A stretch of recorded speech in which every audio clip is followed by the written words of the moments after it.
Good morning. Welcome to the Take10 Podcast. I hope you're having a great day. I hope that you had a great week. Last week, we talked a lot about what self-care really is. And I hope that whatever you were able to do to focus on your self-care worked out and was beneficial for you. I was trying to be more intentional in setting specific time for me to focus on my self-care last week. And I found some good benefits with that. Tried to do a little bit more meditation or being mindful and thinking through things, and then also utilizing that time to do some breathing techniques. And for me, the breathing techniques are and have always been really beneficial. We have a few episodes talking about not only the importance of breathing, but also walking us through a guided breathing exercise. So if you are interested in that, go back and take a look for those, and maybe we will do another one here in the near future. Again, hoping you had a good week. Feel free to share any successes that you had as you've been working on your self-care this week. So welcome back to the podcast. This is a show where we can really explore mental health, mental well-being, in all of the ways that we can take care of our minds. My name is Ryan, and I'm so excited to be here with you today.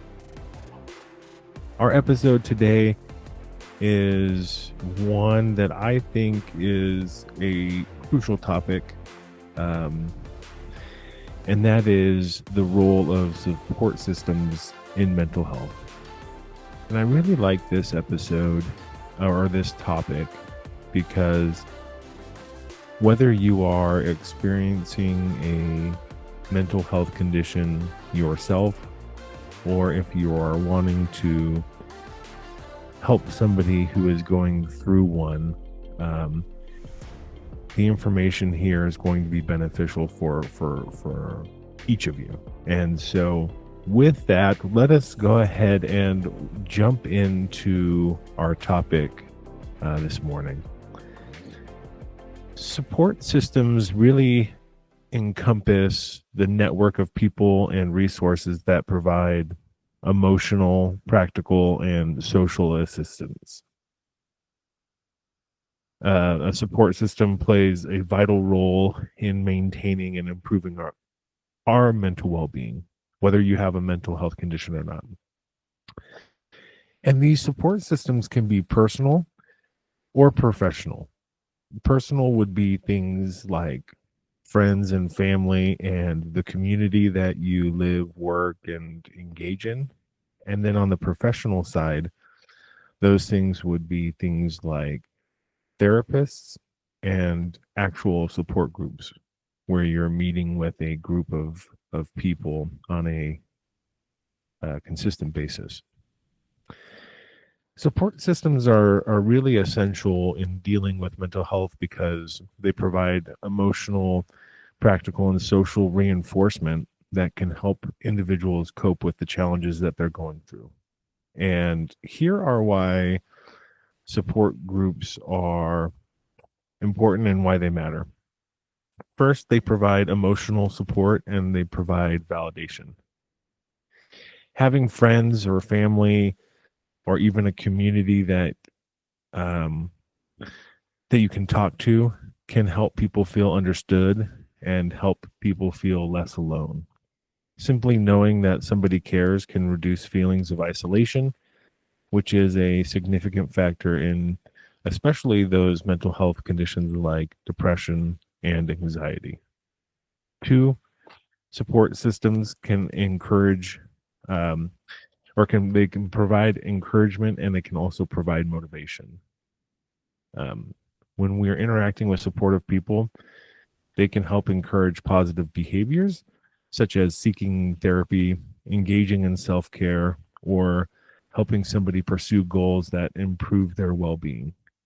When somebody is struggling, it's really easy for them to withdraw, but having a strong support system can help keep somebody motivated. Support systems can help reduce stress. Some studies are available that show that social connections help lower stress levels. And according to the American Psychological Association, emotional support can buffer the negative effects of stress, reducing cortisol levels, and then also promoting resilience. 4, support groups can provide practical assistance. Mental health struggles can make daily life really overwhelming. And by having a strong support system, it can help with practical needs such as, running errands, helping the person attend appointments, or something as simple as providing a structured routine, which can be incredibly beneficial. Number 5, support groups can provide accountability and also perspective. Support systems can help provide a reality check when negative thoughts take over. A support group can help remind somebody of their strengths and encourage them to seek help, while also offering new perspectives on difficult situations. A support system can also provide some better health outcomes. Research suggests that individuals with strong social support have lower risks of mental illness. They have better recovery rates from depression, and they can even find improved physical health. One study at Harvard found that close relationships are key to long-term happiness and well-being. There's been some additional research that's been done as well, and this indicates that support groups can play a significant role in reducing symptoms of depression and improving mental health outcomes. And I just want to go over some of the key findings of those studies. There was a study in 2011 that showed meta-analysis of 7 randomized trials, and what it found was that the peer support interventions improved depression symptoms more than usual care alone. These results were also comparable to those of individuals going through group cognitive behavioral therapy. And what this really suggests is that peer support can be an effective component of overall depression care. Not saying that support or peer support interventions is the only way that somebody's going to get better, but it can play a part in that improvement process. There was also a study done in 2012, and it examined the effectiveness of online support groups for individuals, and specifically individuals with depression. While there were no significant changes in depressive symptoms after 3 months, participants did show a greater reduction in their symptoms at both the 6-month check-in and at a 12-month check-in compared to those of a controlled group. So this suggests also that online support groups may have long-term benefits for individuals with depression. And that was a 2012 study. We all know what happened at the pandemic time of 2020, and our world absolutely shifted. But where I take it is from the standpoint of technological advances. So we think about work, for example, prior to the pandemic. everything was in person, in office type of work, and then the pandemic happened, and all of a sudden everybody starts using Zoom or Teams or whatever it may be, and now we are in a very virtual world. I say all of that to then question: does this online support group, um, or does the benefits of online support group, is it enhanced since 2012 when this study was done? My guess would be yes, but again, that is speculation. So I guess we'll just have to wait for the research. But um, I would imagine that we've seen some advancement, and that those results would continue, if not improve. There was also a study of 48, or there were 48 studies of group psychotherapy for people that were dealing with depression. And according to this report, the overall effect size came in at 1.03. And I didn't know what that meant. So I had to do some additional research, but it ultimately indicates that there's a clinically significant improvement in depressive symptoms among the participants. And so those studies really highlight the potential benefits of support groups in helping alleviate depressive symptoms, and enhancing one's mental health. But again, individual experiences may vary, and it's essential for each of us, to find a support system that aligns with our personal needs. Support groups also provide, number 7, a connection to professional help. Sometimes friends and family can help bridge the gap between struggling alone and seeking professional help. They can encourage therapy, introduce somebody to a support group, or even a help assist in finding resources for an individual. And then the support group, number 8, can provide a sense of belonging and a sense of community. Being part of a support network, whether that is a group of friends, a therapy group, or an online community, fosters a sense of belonging. This is crucial, as loneliness is a major contributor to mental health issues. Having a strong support system doesn't necessarily mean having a large network of people either. Even one or two supportive individuals can make a world of difference. Building and maintaining these relationships can be a really powerful tool in managing mental health challenges. So now that we've talked about some of the benefits of a support group, I want to explore a little bit about how different facets of our personal life can contribute to our mental health. And the first one that we're going to talk about are friends. And friends can have a profound impact on our overall mental health in several ways. First, friends provide emotional support and validation. Friends can provide a safe space where we can express feelings without fear or judgment. Friends can offer comfort, they can offer reassurance, and they can provide empathy, which can help us reduce the feelings of loneliness and isolation. Just knowing that somebody genuinely cares can boost self-esteem and can help with our emotional well-being.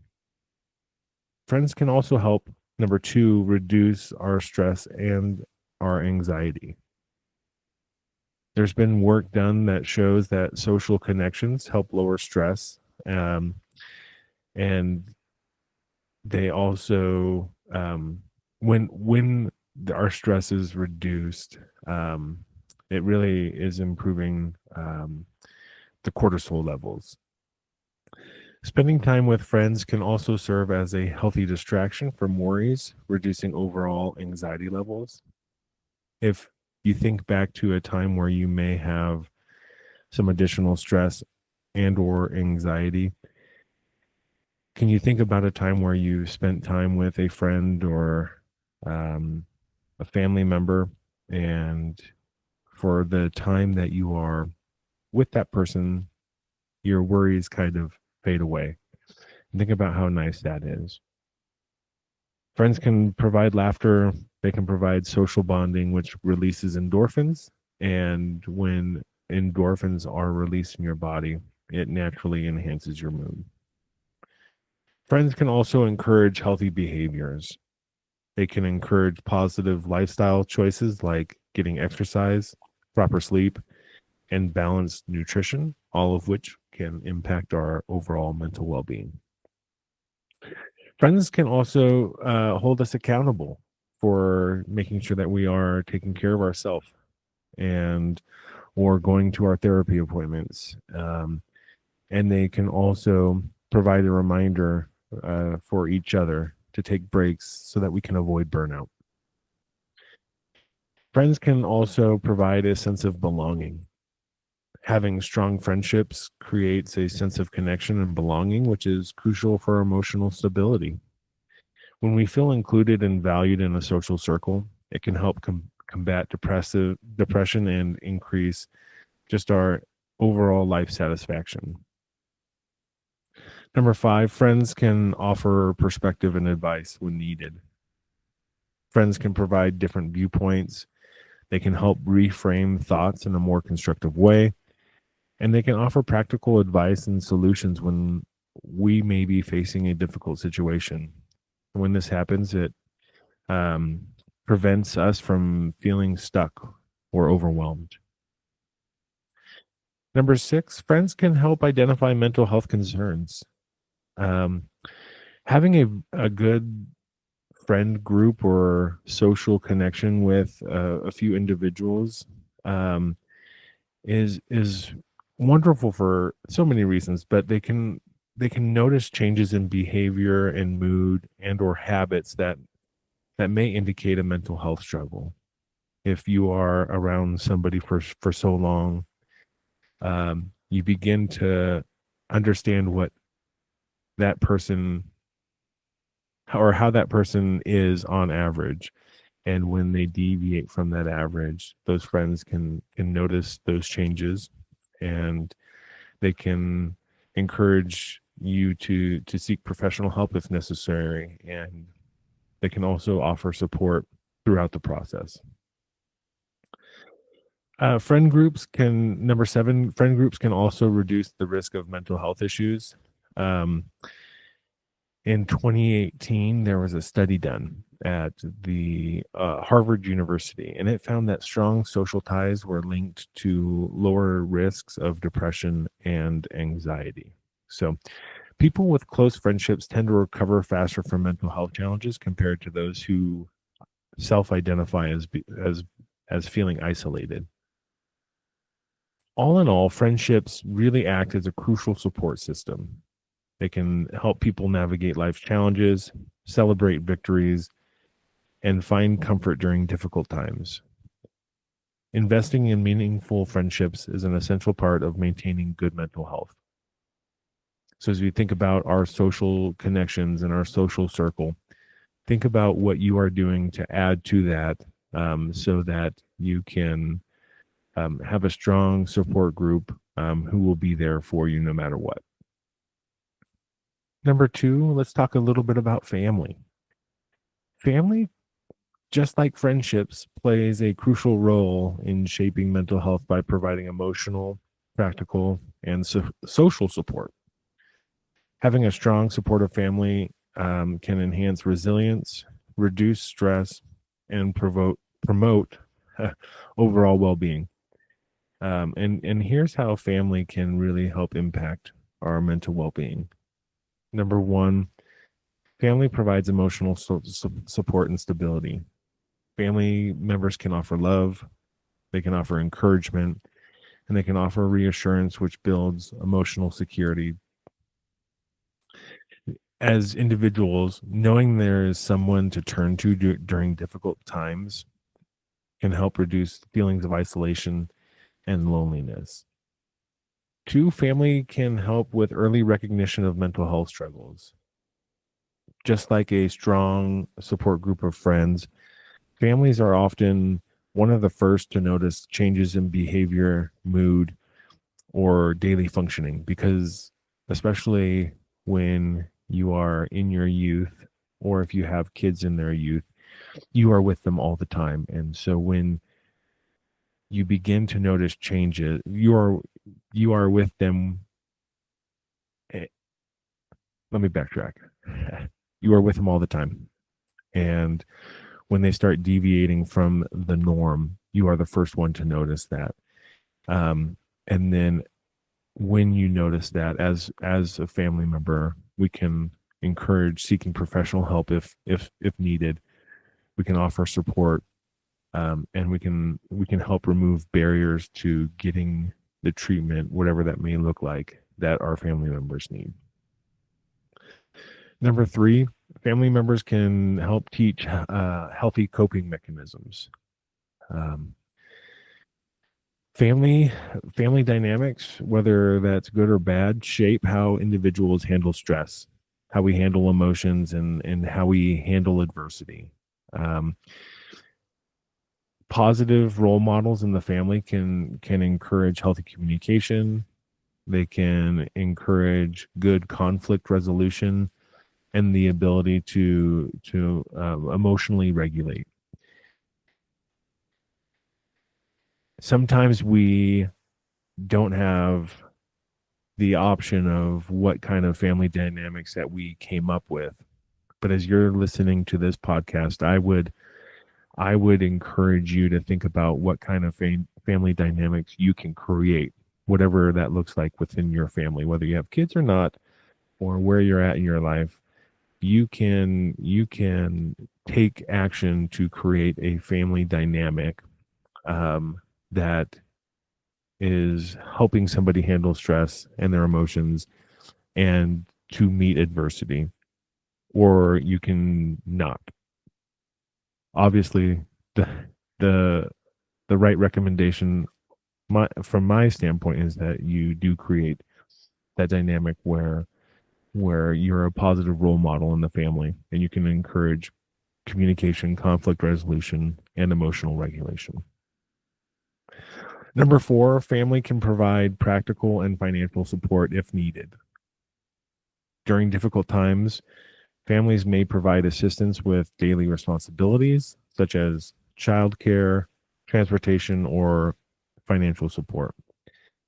When a family dynamic or a family member is able to provide assistance during difficult times, not necessarily financial, but helping with daily responsibilities, that really can help reduce stress and allow the individual to focus on their mental well-being, when they know that somebody is watching the child while the individual goes to therapy, or helping deliver groceries so that the individual can take some time for themselves. Those things, while they may feel small, can really have a big impact. Number five, families can help promote healthy lifestyle habits. Families, just like friends, can encourage good nutrition. They can encourage exercise and sleep, and they can um, help with other wellness habits for the individual that will directly impact the our loved one's mental health. Um, Having a good, healthy family routine can provide structure and stability, especially for children and teens. Number six, family can play a big role in reducing stigma and encouraging open conversations about how one feels. Families that are openly discussing mental health create a safe space for seeking help and expressing emotions. When when conversations about things like mental health are had and even encouraged, um, it helps individuals know that whatever they're feeling, or however they're feeling, that they can talk openly within that family dynamic without fear of judgment, or um, without judgment. And when people are able to openly discuss how they're feeling, we're able to better identify when somebody may need help. And when this happens, we can reduce shame and fear around mental illness and can encourage early intervention and treatment. Number 7, family can strengthen resilience during hard times. Um, strong family bonds help individuals develop resilience. This helps them navigate life's challenges more effectively. And having a supportive family network can really reduce the impact of stress and trauma or major life changes. So develop those strong family bonds. Number 8, family can help have an influence on self-esteem and overall identity. A nurturing family environment really fosters a sense of belonging and self-worth. And families that validate emotions and experiences that one may be going through can help build confidence and a positive self-image. Having a supportive family can be one of the most powerful protective factors for one's mental health. However, family relationship can also be a source of stress if they are dysfunctional. Um, so open communication, setting healthy boundaries, and fostering a positive environment are key to making family really a beneficial force for our overall mental well-being. I also would say here that the message for today is that, especially on this piece of talking about the benefits of support groups, for anybody listening, this is an opportunity for you to create these support groups within your own life. And we're talking about creating a familial support group. But if you're struggling with mental health and things are not working out with your family and you're not getting the support that you need, you don't need to wait around for years and years waiting for something to change. Sometimes it's going to be necessary for you to set some boundaries with your family, and you're going to need to do what you need to in order for you to get better, and that's okay. So I just wanted anybody out there listening to know that it's okay. You don't have to sit around for the rest of your life waiting for your family relationships to get better if they're not going to. But obviously, for all of us, we should work to create a good family support group, or be a good friend and create a good friend support group as well. Now that we've talked about friends and family, I want to talk a little bit about how a community can impact mental health. And a strong and supportive community can significantly improve the overall well-being, and this community can do it by fostering social connections, which will reduce stress. It can also provide access to essential resources. But let's explore how the community plays a role in mental well-being a little bit further. So a community can provide a sense of belonging and social connection. When one feels part of a community, it reduces loneliness and isolation, which are, again, major risk factors for depression and anxiety. The community can also engage in social or cultural activities, which helps foster a sense of purpose and identity. A community can offer emotional and peer support. And this could be done through community groups or clubs or faith-based organizations, all of which may provide emotional support during difficult times.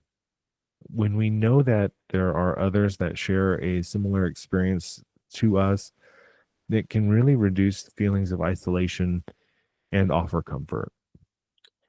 Communities, thirdly, third, communities can provide access to mental health resources. So local organizations can and often provide free or low cost mental health services, including counseling, the crisis hotlines, and or support groups. Community centers, schools, and workplaces can also take action to promote awareness and education about mental health. Fourth, the community can encourage a healthy social engagement. They can provide volunteering, participating in local events, or joining sports and hobby groups can improve self-esteem and overall well-being. And as we think about having these meaningful interactions, think about what that does to boost mood and to reduce stress. Fifth, communities can help reduce stigma around mental health. In communities that are openly discussing mental health, they create a more accepting environment for those that are struggling. Mental health awareness initiatives encourage people to seek help without fear of judgment. Number six, communities can provide can provide safety and security. A safe and stable community environment reduces stress and anxiety. Having access to affordable housing, healthcare, and employment opportunities directly impacts one's overall mental well-being. Seventh, communities can promote cultural and religious support. Um, whether it be cultural traditions or religious traditions, communities can offer guidance, a sense of identity, and coping strategies for dealing with stress. Counseling and community gatherings can provide emotional healing and support as well. Eighth, communities can encourage personal growth and purpose. As engaging with a community really offers opportunities for us to learn, to develop leadership, and to improve ourselves. Supportive communities really can inspire individuals to set and achieve personal goals. A strong community acts as a powerful protective factor for overall well-being. It provides and it can provide emotional support, practical help, and opportunities for growth. Um, whether it's through friendships, support groups, or local organizations, being part of a community enhances resilience and overall well-being. So we've talked a little bit about the personal side. We talked at the very beginning. We said there are two support systems. There was personal support, and then there was professional support. So beyond personal relationships, professional support systems are instrumental in mental health care as well. So I want to talk a little bit about how therapy can help and make an impact on mental health. First, therapy plays a crucial role in improving mental health by providing professional guidance. They can also help with emotional support and by providing effective coping strategies. And when these things are done, therapy can positively impact our overall well-being in the following ways. First, therapy provides a safe and non-judgmental space. Therapy allows individuals to express their thoughts and emotions without fear of criticism, and a therapist can really help provide support and validation and helping an individual process their feelings. Second, therapy can help teach healthy coping mechanisms. Therapy really equips individuals with tools to manage their stress, anxiety, depression, or other mental health challenges. And therapy can help with provide the tools in order for an individual to deal with that mental health condition. Cognitive behavioral therapy, for example, helps reframe negative thought patterns and develop healthier perspectives. And the therapist can help the individual walk through that. Number three, therapy can help identify and address root causes. Therapy can help uncover underlying issues that contribute to mental health struggles, whether that's past trauma, relationship problems, or even self-esteem issues. Understanding these factors can lead to lasting emotional healing. root cause analysis is actually something that I do a little bit in my professional world. And it's critical for you to do a root cause analysis in order to understand what really is driving the result that you're looking at. In my professional life, um, we are oftentimes looking at root causes of mistakes that are happening within the areas of my work. So let's say somebody made a mistake that led to, a large loss or whatever it may be. Well, we want to identify what that root cause was to hopefully prevent that from happening again. And oftentimes, the areas of the business will say something like, it was a lack of training or whatever it may be. And it very well could be, I guess. But oftentimes it goes much deeper. And so, what we practice are the 5 whys. So, when something goes wrong, we ask why. And then, whatever the response is, you ask why again. And you do that for 5 times. And at the 5th time, usually, you are at the root of what may have caused that to happen. And so, I'm not saying that therapists use the 5 whys, or that they're trying to they're not trying to understand any mistakes being made. I was using the mistake example from work, but as therapists try and help identify the root cause of what may be contributing to mental health struggles, really they are trained at being able to do that, and so therapy can be very beneficial for that, in identifying where that root cause may lie. So, anyways, tangent. My apologies. 4th, therapy can help reduce symptoms of mental illness. There's been some research that's been done, and it shows that therapy can significantly reduce the symptoms of depression, of anxiety, of PTSD, among other disorders. And specifically, there was a study done in 2018, and it found that CBT, or cognitive behavioral therapy, can be as effective as medication in treating depression and anxiety disorders. That's not to say that medication is not needed. I just wanted to highlight how beneficial therapy really can be, in being able to treat the symptoms of some of those mental health disorders. Number 5, therapy can help improve relationships and our communication. Therapy can help individuals develop better communication skills. And when this happens, it can lead to healthier relationships with either family, friends, or partners. Couples and family therapy is also an option that is out there, and couple or family therapy really aims to strengthen emotional connections and resolve conflicts. Number 6, therapy can increase self-awareness and emotional regulation.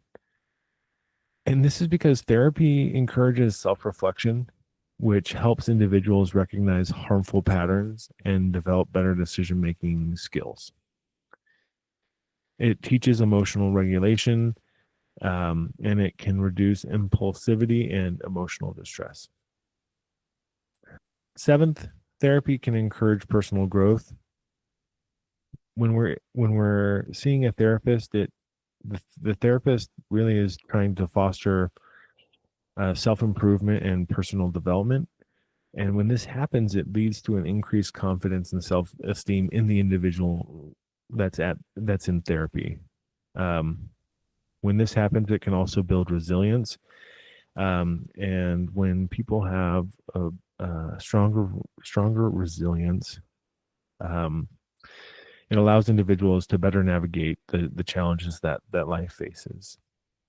And 8, therapy can prevent crisis and promote long-term well-being. Regular therapy aims to prevent mental health issues from worsening by providing early intervention. Even those without a diagnosed condition, or even for those that don't have a diagnosed condition, going to therapy can enhance overall emotional well-being and life satisfaction. Therapy is valuable. It's a valuable tool for maintaining and improving our overall mental well-being. Whether we're struggling with a mental health condition, we're experiencing, life stressors, or we're simply seeking self-growth, finding and going to therapy can provide the support and strategies needed to lead a healthier, more balanced life. And lastly, so we've talked about family, we've talked about friends, we've talked about the community, we've talked about therapy, as an overall support group. But lastly, I want to talk about support groups as a support group. And support groups play a vital role in improving mental health by fostering connection, reducing isolation, and providing shared experiences. Whether you have anxiety or depression or addiction, or are going through grief, or have a chronic illness, support groups really offer emotional support and practical guidance. And here is how they make a difference. First, they reduce feelings of isolation and loneliness. Being part of a group with similar experiences can really help individuals feel understood and feel less alone. Connecting with others who share similar struggles creates this sense of belonging. Support groups can also provide emotional support and validation. Support groups offer a safe space to express their thoughts and emotions without feeling judged. Members can provide empathy and encouragement and reassurance to others that may be going through something similar. Support groups can also encourage hope and motivation. As you see others manage or recover from similar challenges, it really offers hope and inspiration. Group members can learn from each other's successes. They can learn coping strategies from others and see what works for others, and maybe give them an idea of what they can try. Support groups also help in sharing practical coping strategies. Members can exchange tips and techniques that have helped them manage their mental health. And there's something to be said about learning from real life experiences that can help make it more relatable than professional advice alone. Support groups can also help improve communication and social skills. As we engage in group discussions, it helps develop our confidence in expressing our emotions and concerns. And it strengthens our social connections as well, which are key to mental well-being.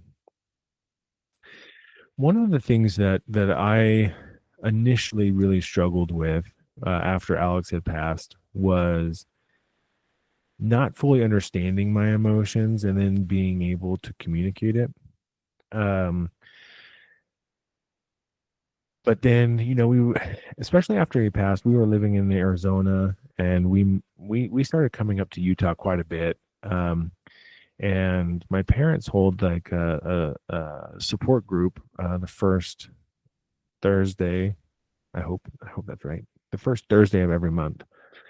And so we would find I'd find myself there talking with others that were going through a similar situation.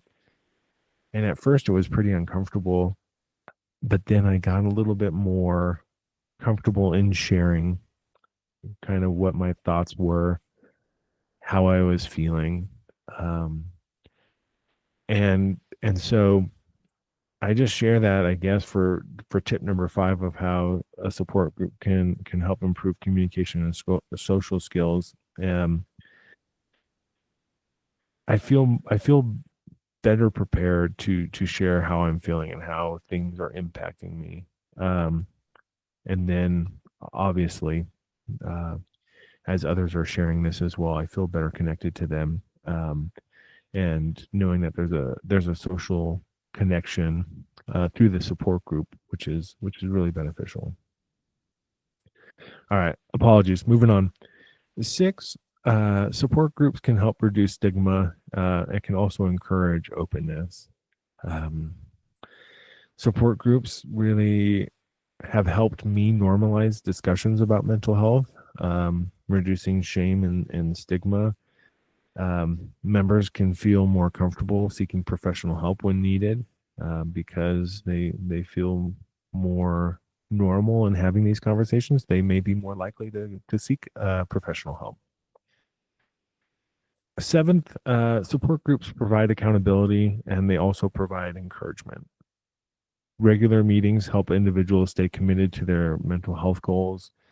It allows members to check in on each other and offer motivation and support to others through difficult times. Lastly, support groups can help enhance recovery and overall long term well being. There's been some research that's been done that shows support groups can improve mental health outcomes, especially for those dealing with depression and anxiety and in addiction recovery. Specifically, a study in the psychiatric services, it found that their peer support groups significantly reduced hospitalization rates for people with mental health conditions. So, support groups really can provide a powerful sense of connection. It provides encouragement, and maybe most importantly, it provides a sense of hope. And support groups can really complement therapy by offering peer support and practical advice and hearing shared experiences. And so whether the support group is in person or online, joining a support group can really be a valuable step in improving mental health. All right. Well, this week, I want you to think about what you can do to build your support groups in your life as well. Not necessarily the support group, but the support system. So I encourage you to reach out to somebody in your support system, and I want you to express gratitude for them. Let them know why you appreciate them, what they mean to you. I'd also like for you to reflect on your own support networks and consider areas where you can either strengthen the connections or seek additional support. I think that it's so important for us to have these support systems, but I also know that oftentimes it's going to take action on our part in order to build these up. So I think this weekly challenge of reaching out to somebody in your support system to express your gratitude, and then thinking about where you need or where you're wanting to strengthen connections or in additional action items that you may need to take to increase your social support system is going to be really good. I'd also love to hear from you, not necessarily what you need to do on improving your support system or anything like that, but what I want to hear about is what type of support system has helped you the most in tough times. Sorry. Is it friends? Is it family? Is it your community? Is it therapy, or is it the support group? And we'll link a poll to the social medias, but you can also leave comments and or direct message me and just let me know where you found the most benefit. If you have any questions that come in, please let me know. Our next episode, we can address some of those and share some experiences related to the topic today. So feel free to send in your stories or any questions that you have. As we wrap up this episode, I want you to remember that building and maintaining strong support systems is crucial for everybody's mental health. So work to nurture your relationships, seek professional help when needed, and know that you're not alone as you go through this.